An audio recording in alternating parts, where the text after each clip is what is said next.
Hey everyone, thanks for listening to the Quality Hub, chatting with ISO experts. I'm your host, Xavier Francis, and again, we're here today with Reagan Jorgensen, Security Solution Technician, and Robert Hoffman, Windows System Administrator, both here at Core. Glad you guys could join us again today. Yep, thanks for having us. Absolutely, happy to be here. Now, last week we started our podcast on cybersecurity best practices. We talked a little bit about Sony's breach back in 2011, how that sort of started our current cybersecurity landscape. We talked about some of the threats there are, handling some policies that are in place from both Reagan and Rob. Now, Rob, I know one of the biggest areas where hackers can hit you is in human factors. We make the most mistakes. We're the ones that can be tricked. What are some best practices that a business can put in place for that? For sure, multi-factor authentication is a necessity today.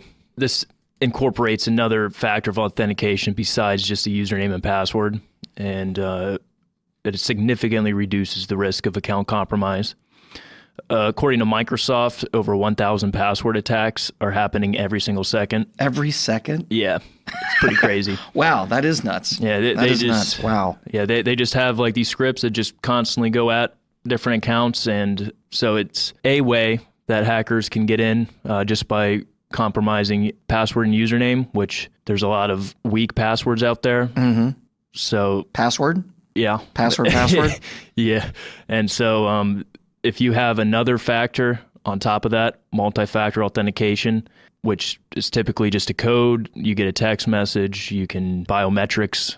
There's multiple different ways you can have that other authentication measure.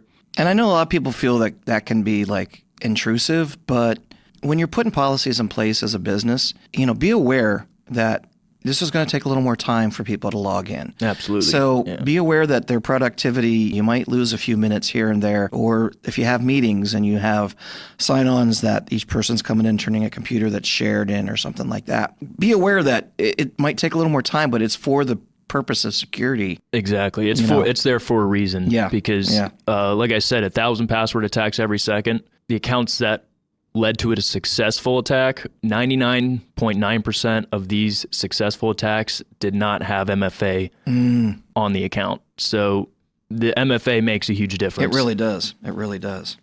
Any other ways? There's also single sign-on you can implement within your organization. So this will reduce MFA and password fatigue. It cuts down on the amount of time that you need to authenticate, which would better that delay that we were talking about. Right. Single sign-on, you can access multiple services with one domain account based on trust relationships.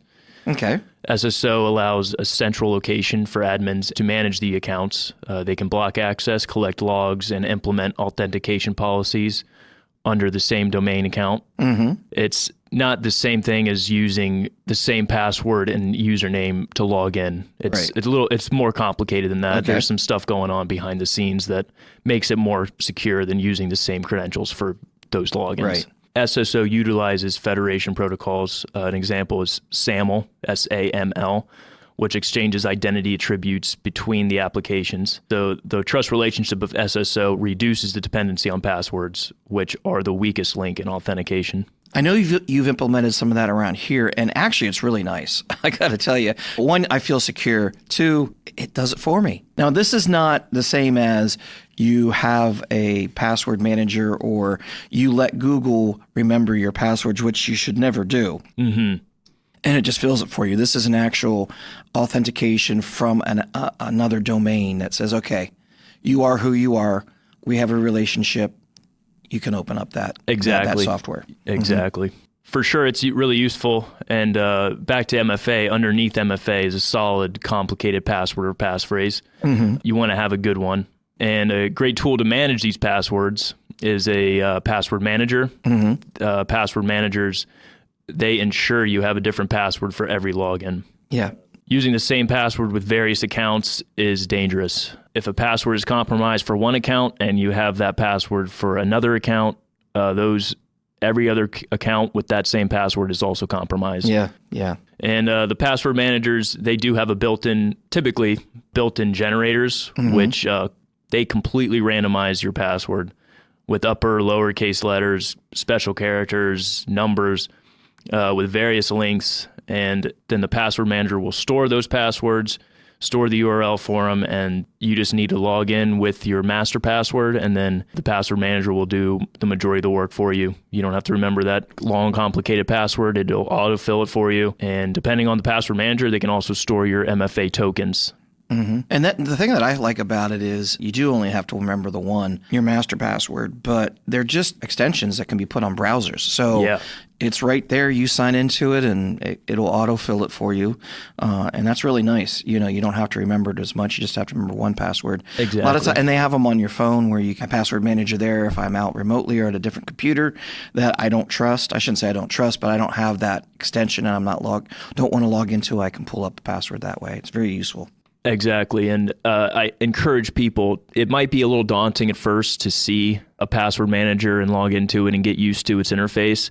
But once you're used to it and once you have a good grasp on it, it will change your security posture and the way you authenticate into these apps. They make a huge difference. Absolutely. Yeah. And I'll even add, I would say the biggest thing with that too is just that one master password. Make it a passphrase, make it really long, something you remember, but don't make it the same as all of your old passwords, and then put it down on all of your computer. Like, just have the one, lock it away in your brain and have it be really complex, and then you're good with the rest. Yeah. Passphrases, they changed my life. Mm-hmm. Absolutely. They really do, because you would really have to know me to know what I might have in that brain that is my master password passphrase. So I get that. Yep. So what about, we were talking a little bit about the password generators and managers. Don't confuse that with the web browser remembering your password, right? Correct. Yep, exactly. Do not store your passwords in your web browser, whether that be Firefox, Chrome, Edge. It's not a good idea. These browsers, they're not built with the security in mind that the password managers do. They're prone to attacks specifically for obtaining passwords stored in the browser. Mm-hmm. Browsers don't do a great job of securing data, such as your passwords, credit cards, and personal information. They are vulnerable in ways that a password manager is not. Browsers lack the encryption necessary, which is huge with this important data. Absolutely. You want to have it encrypted. So they lack the encryption level. They might have some encryption, but not at the same algorithm that the password managers have. Right. Because there is a difference in algorithm when it comes to encryption. Mm-hmm. Well, I don't think any of them actually require you to log in. So you walk away from that computer, your password's right there. Yep. That's another thing. They don't have the authentication that the password managers have either. So with the lack of encryption, the lack of authentication, this makes browsers highly vulnerable to compromising your sensitive information and information you don't want to be compromised. Absolutely.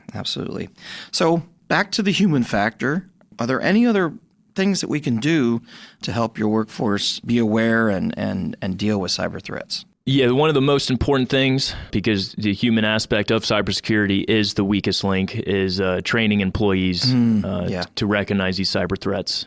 This will significantly decrease the chances of a security breach. Okay. According to the World Economic Forum, 95% of cybersecurity issues stem from human error. Wow. I knew it was high. I didn't know it was that high. Yeah, it's high. Humans they have social values, and which plays a huge role in social engineering. It's easily taken advantage of. Right. Because when it comes down to it, employees are the last line of defense. There will be malicious emails that are passed through spam filters. Mm-hmm. There will be malicious software that bypasses antivirus.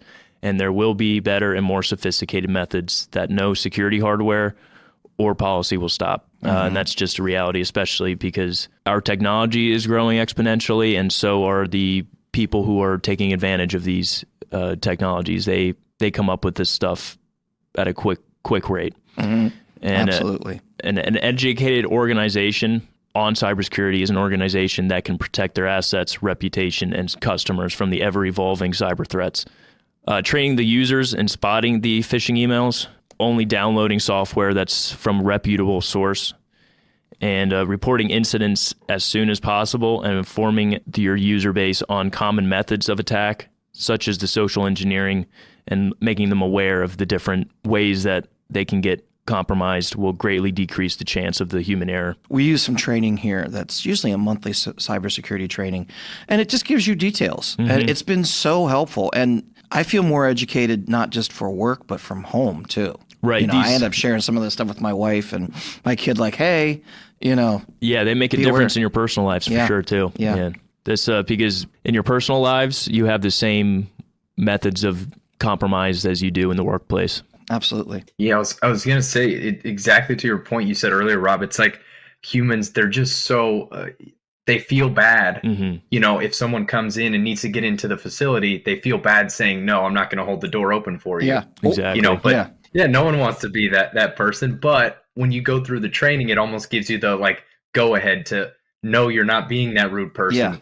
Yeah. You're just doing the right thing for your organization. Yep. And I've seen personally this training make a difference in our organization. Like I said, there's going to be some emails that get through spam filtering. Yep. And I've had multiple cases where somebody forwards me an email, is this phishing? And they spotted it right on. So it definitely makes a difference. Yep. And some of our training, we actually test some of our people, and some of us have had to go to remedial training because we failed the spam phishing email, kind of thing. But I make light of that, but it did help, one. And two, it wasn't like I was in trouble. It's the other thing. When you're dealing with people that are human beings, there's a reason these things are successful. They can be tricky. They can be tricky. They really can, So people know that I'm not going to get in trouble just because I made a mistake and got caught once. They're going to be more likely to say, hey, is this a phishing email? Or, hey, I may have clicked something I shouldn't have. Is there anything else that we can do to keep the organization software secure? Yeah, this is when patching is critical with these kind of things because, like Reagan referenced earlier, there are zero-day exploits and there are constantly different methods that hackers find to compromise a system. And these patches are what fix those vulnerabilities. They also improve existing security functions of devices, which is like they upgrade the algorithms which detect the constantly evolving threats. So not only do the patching protect against attacks, but they also improve the device's performance, stability, and efficiency. In leeway with that, they'll also improve employee experience and productivity.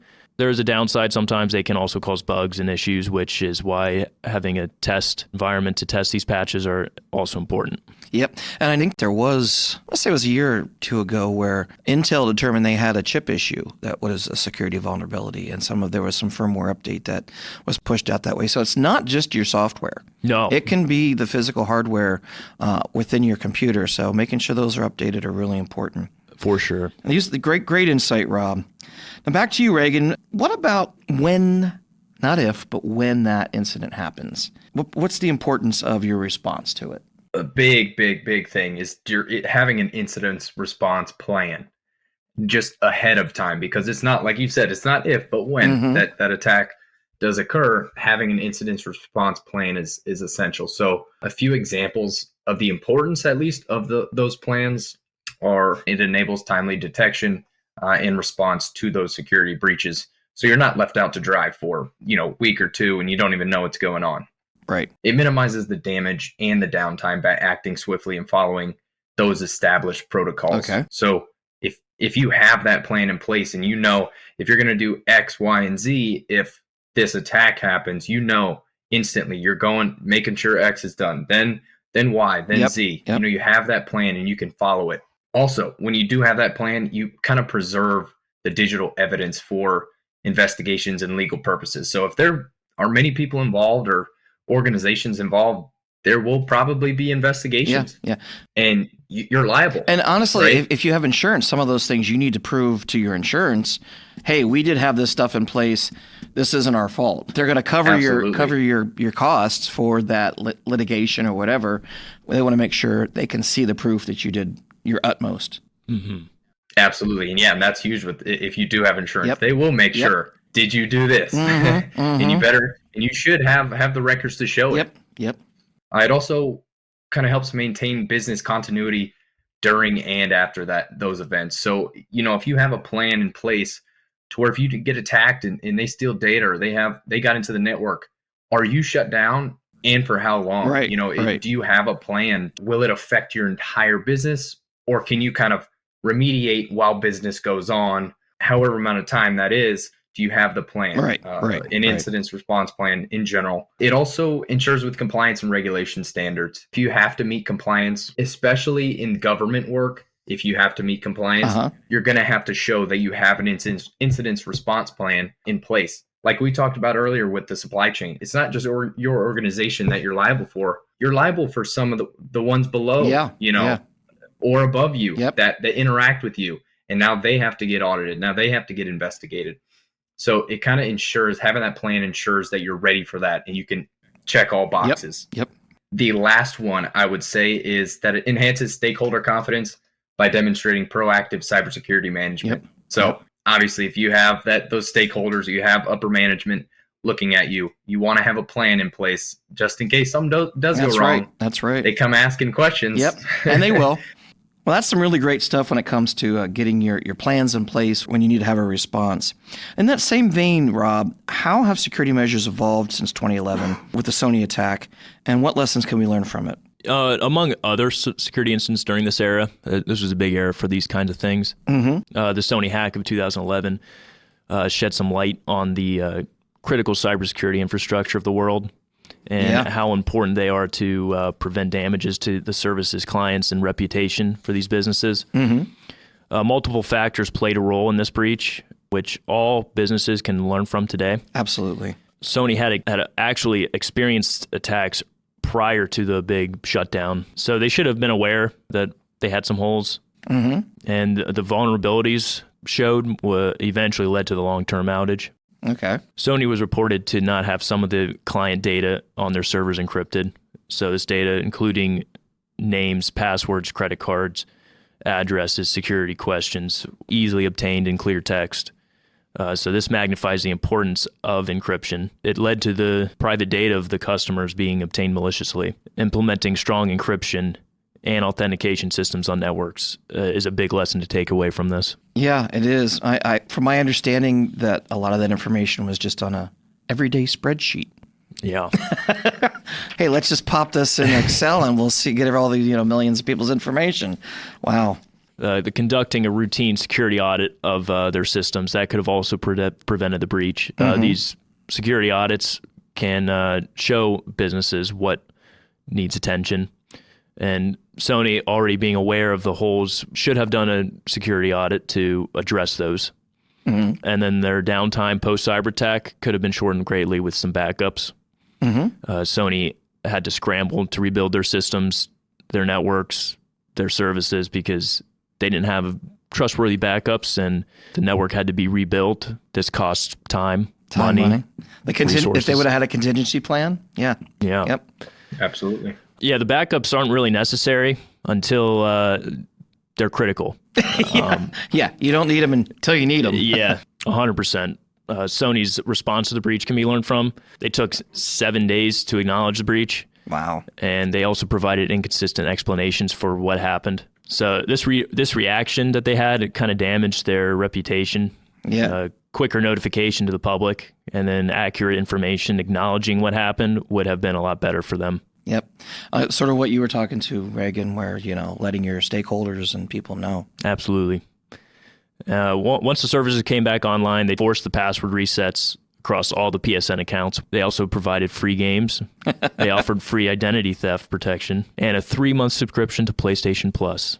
All this was attempting to kind of make them look a little better, but the damage had been done. I guess in the whole scheme of things today, people probably have a better opinion on Sony, so I guess in some ways they addressed it pretty well. Again, that's why we use this as a case study, because I think this was a really a turning point when you're looking at cyber threats. For sure. These things can really affect. And imagine if they would have had all the things that we now put in place that we talked about today, it wouldn't have been the problem that it was. It wouldn't have cost them all that money in free time, giving, free identity theft, free games. Plus, you're not selling anything during that time because nobody wants to buy a PlayStation if it's not usable right now and you can't play with it, those types of things. And looking at it from a current light and current cyber threats, in 2022, per IBM, Manufacturing is the number one target of cyber attacks at 30%, and extortion is the top incident. How does this show that they continue to change and evolve, Rob? I mean, it's no accident that manufacturing is number one target. They hold information that manufacturers need, what they produce. They are targeted by both independent and state-sponsored hacking groups because of the knowledge that they have. Yep, and the fact that they'll pay whatever they need to ransomwise, For sure, yeah. ransom-wise to get back working. Yeah. And the devices and the machines in the manufacturing plants, they can be utilized to cause physical damage and sabotage. As technology grows exponentially, so do the means, methods, and tools of attacks. Yeah. The attackers, they have time to find holes, they have time to create plans, and then they can carry out these plans in a very organized manner. You know, that's an interesting way to think about it because they're not stupid, they're smart.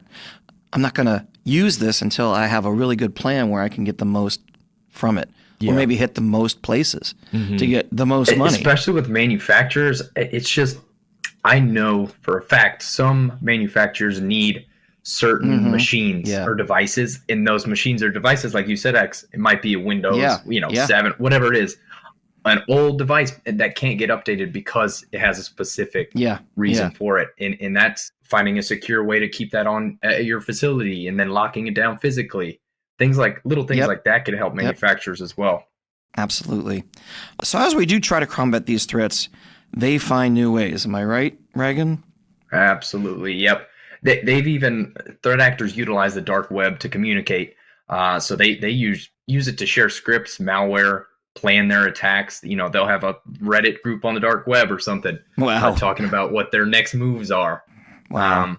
So communication and collaboration can't be underestimated in its effectiveness. It's pretty scary to see the chat logs between hacktivists as they prepare for an assault. I've actually seen it live one time, not literally live while they were doing it, but kind of the live feed of afterwards. And it was just, it's crazy to see how in depth it goes and how quick. And then it's not just one or two. You're thinking, it's 10 people. It could be 50. It's a group of these hacktivists that go along and chat with each other. So yeah, they kind of run as a business almost. Yeah, they do. Absolutely. Actually, they do run as a business. Some of them are state sponsored too. Yeah. So we're looking globally here. We're pretty locked down here and probably in Europe and other places, but there's places in the world where who's going to stop them? And from my understanding, they're using AI sometimes. Is that correct? Yeah, absolutely. Especially now, it's crazy, deep fakes, everything. But it could be used maliciously. Everyone knows its power. ChatGPT, Bard, Copilot, other AIs, and big data sources. They'll continue to become better and more sharp. So we'll see the different methods of compromising systems coming out, along with kind of the advances that AI provides. Yeah, I mean, we're using it as proactive and creative as you may be as a business person. People that want to take your money are going to do the same thing. Absolutely. Any last thoughts you guys have when it comes to cyber threats and how to handle them? I'd like to say something about the expensiveness and the complication that these measures bring to the table. And security does equal inconvenience, but this inconvenience is for a purpose, which I see like both sides of the security measures because I work with employees and I know that their opinion on this kind of thing, but I just want to reiterate that this is all for a reason and that it might be difficult at times, but it's there to protect you. Yeah, absolutely. Absolutely. Anything from you, Reagan? I'll just say real quick that you're not going to get it all in place at one time. Take your time, make a plan, build your response plan, build your plan too. What do we have in place now? Kind of look at it from that point of view. How can we implement? What can we implement? And then just take it one step at a time. You're not going to be bulletproof. No one ever is. No. And that's just too costly. So just kind of take it one step at a time. Yeah, it won't happen overnight. It takes time. Yeah, absolutely. But it's important and you got to make the effort.